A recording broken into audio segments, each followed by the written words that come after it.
नमस्कार दोस्तों, हर्ष के साथ राज यूट्यूब चैनल में आप सभी का स्वागत है। दोस्तों, यूजीसी नेट पब्लिक एडमिनिस्ट्रेशन का ये मेरा नेक्स्ट लेक्चर है। इस लेक्चर में आज हम सभी भारतीय प्रशासन जो यूनिट 3 में दिया हुआ है उनमें सब टॉपिक है मंत्रिमंडल समितियां, कैबिनेट कमेटी, तो उनके बारे में पढ़ेंगे। तो समझते हैं कि और इससे सवाल बराबर पूछे जाते हैं। तो जानते हैं कि मंत्रिमंडलीय समितियां कौन कौन से हैं और कौन से महत्वपूर्ण अदा करते हैं हमारे भारतीय संविधान में ये कमेटियां। तो मंत्रिमंडल अपना कार्य विभिन्न समितियों के माध्यमों से करता है। भारत में मंत्रिमंडल समितियों के संदर्भ में निम्नलिखित बातें उल्लेखनीय हैं। तो देखिए, एक कमेटी आने की एक यह कारण रही हमारे देश में, क्योंकि समय की पाबंदी होने के कारण हर कार्य जो है संसद द्वारा नहीं हो पा रहा था। तो कमेटी को वो काम सौंप दिया जाता है जिससे वो कार्य करते हैं। इस कारण बहुत कमेटियाँ आई। और तो इसमें महत्वपूर्ण कमेटी जो देखना है हम लोग को, कैबिनेट कमेटी। तो देखिए, कमेटी भी दो तरह के होते हैं। एक अस्थाई कमेटी होती है और एक तदर्थ समिति होती है। तो अस्थाई जो कमेटी है वो अस्थाई रूप से रहती है, और तदर्थ कमेटी है कि विशेष समस्याओं के निपटने के लिए समय समय पर इनकी गठन किया जाता है। माना कि कोई घटना घटित हुई है वर्तमान में, तो सरकार द्वारा गठित कर दिया जाता है, तो वो तदर्थ कमेटी में उनकी गिनती होती है। तो आप समझ पा रहे हैं कि अस्थाई समिति क्या हुआ और तदर्थ समिति क्या हुआ। उनके बाद देखते हैं नेक्स्ट पॉइंट, मंत्रिमंडल समितियों का गठन पीएम द्वारा समय और परिस्थिति की अपेक्षाओं के अनुसार किया जाता है। तो मंत्रिमंडलीय समिति कब गठित होगी? वो पीएम द्वारा ही होता है और वो समय और परिस्थिति के अनुसार किया जाता है।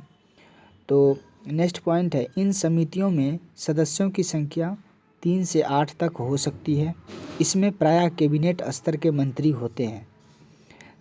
तथापि उन मंत्रियों को इन समितियों में शामिल करने की मनाही नहीं है जिनको कैबिनेट दर्जा प्राप्त नहीं है।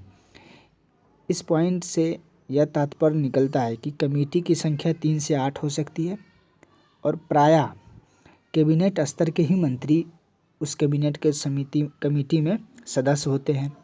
लेकिन यह भी मनाही नहीं किया गया है कि जो कैबिनेट का दर्जा जो मंत्री को है वही शामिल हो सकते हैं। उनके बाद देखते हैं नेक्स्ट पॉइंट, इन समितियों की अध्यक्षता प्रधानमंत्री द्वारा ही की जाती है।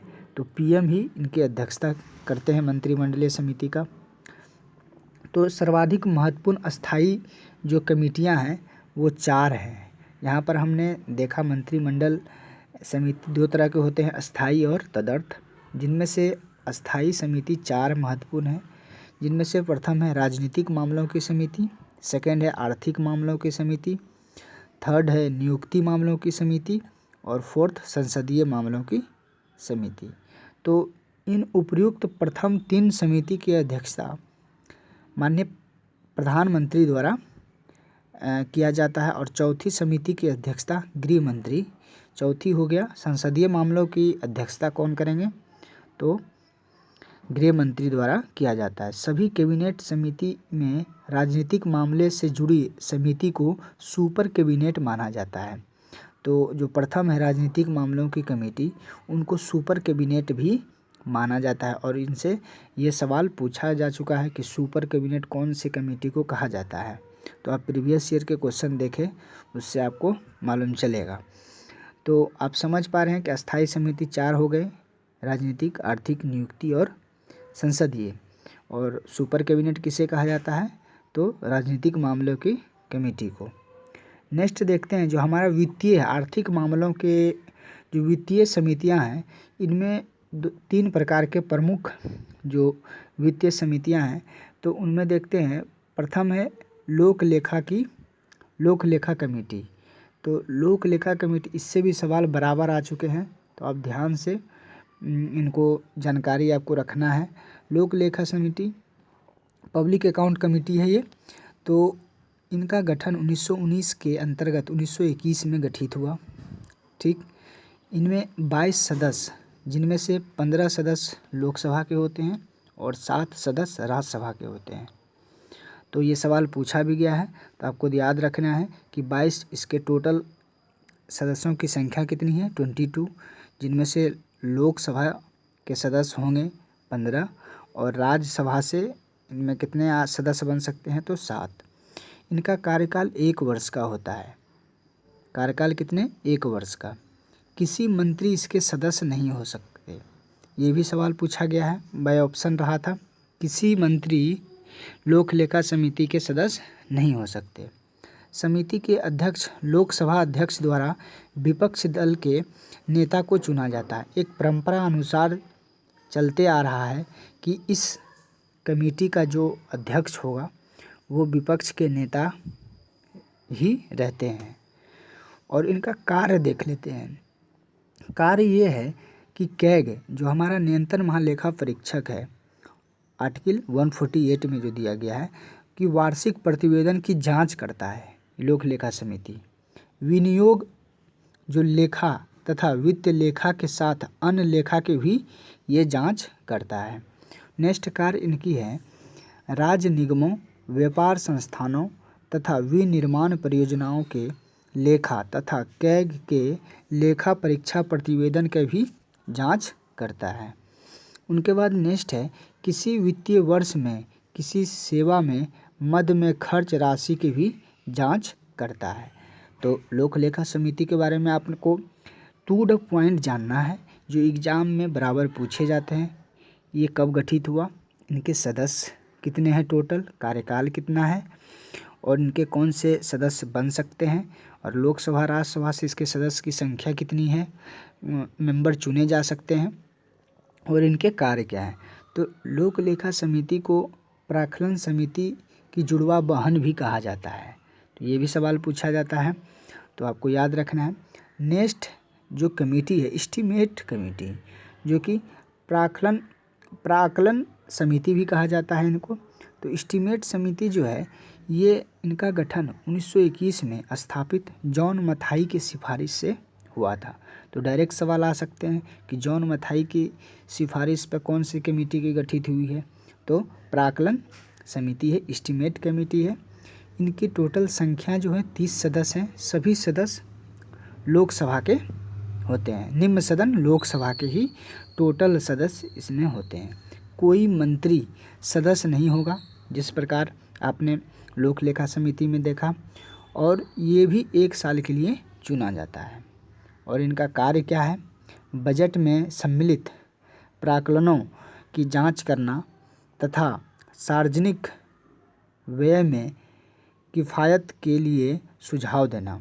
तो बजट में सम्मिलित प्राक्कलनों का जांच करते हैं ये कमेटी, और सार्वजनिक व्यय में जो कि किफ़ायत के सुझाव भी देते हैं। नेक्स्ट कार्य है इनका, प्रशासन में कार्यकुशलता और किफ़ायत लाने के लिए वैकल्पिक नीतियों के बारे में भी सुझाव देते हैं। तो प्राक्कलन कमेटी का अपने बारे में जान चुका कि कब गठित हुआ, किनके सिफारिश पर गठित हुआ है, और उनके टोटल सदस्य की संख्या कौन है, कितनी है, और कौन से सदन इनके सदस्य बन सकते हैं। सिर्फ ये बातें याद रखना है कि प्राक्कलन समिति जो है इनके सदस्य मात्र सिर्फ लोकसभा के ही सदस्य बन सकते हैं। उसके बाद देखते हैं लास्ट जो इम्पोर्टेंट कमेटी है, सार्वजनिक उद्यम समिति है, लोक उपक्रम कमेटी भी कहा जाता है इसे। तो ये 1964 में कृष्ण मेनन समिति की सिफारिश पर पहली बार गठित हुई। तो आपको ये भी याद रखना है, इनकी टोटल संख्या जो है 22 है। इसमें लोकसभा से 15 सदस्य चुने जा सकते हैं, राज्यसभा से 7 मेंबर चुने जा सकते हैं, टोटल 22 हो गया। कार्यकाल इनका भी 1 वर्ष का होता है और इनका कार्य जानते हैं, सार्वजनिक उद्यमों के प्रतिवेदनों एवं लेखा की जांच करना है। सार्वजनिक उद्यमों पर कैग के प्रतिवेदन की जांच करना है, कैग नियंत्रण महालेखा परीक्षक, यह जांच करना है। नेक्स्ट इसका जो कार्य है, यह जांच करना है कि सार्वजनिक उद्यमों का प्रबंधन ठोस हुआ है कि नहीं। तो आप जान चुके हैं कि ये जो कमिटियां हैं, मंत्रिमंडलीय कमिटियां, उनमें आप जान पाएँ कि ये सब कमेटी के कार्य क्या हैं, इनके सदस्य की संख्या कितनी है। तो आपको मूल रूप से यही जानना था इस टॉपिक में, जो कि हमारा भारतीय प्रशासन यूनिट 3 में जो दिया गया है, मंत्रिमंडलीय समितियाँ। तो आप और कहीं भी देखें तो इससे कुछ ऐड मिल रहा होगा तो ऐड कर लें अपने नोट्स में। तो दोस्तों, आपको मेरा लेक्चर कैसा लग रहा है? प्लीज़ आपसे हमारा विनती यही है कि आप मेरे चैनल को सब्सक्राइब कीजिए, लाइक कीजिए और शेयर कीजिए, जो भी दोस्त इसकी तैयारी कर रहे हैं, क्योंकि उनको भी कुछ हेल्प मिल सके। थैंक यू, धन्यवाद।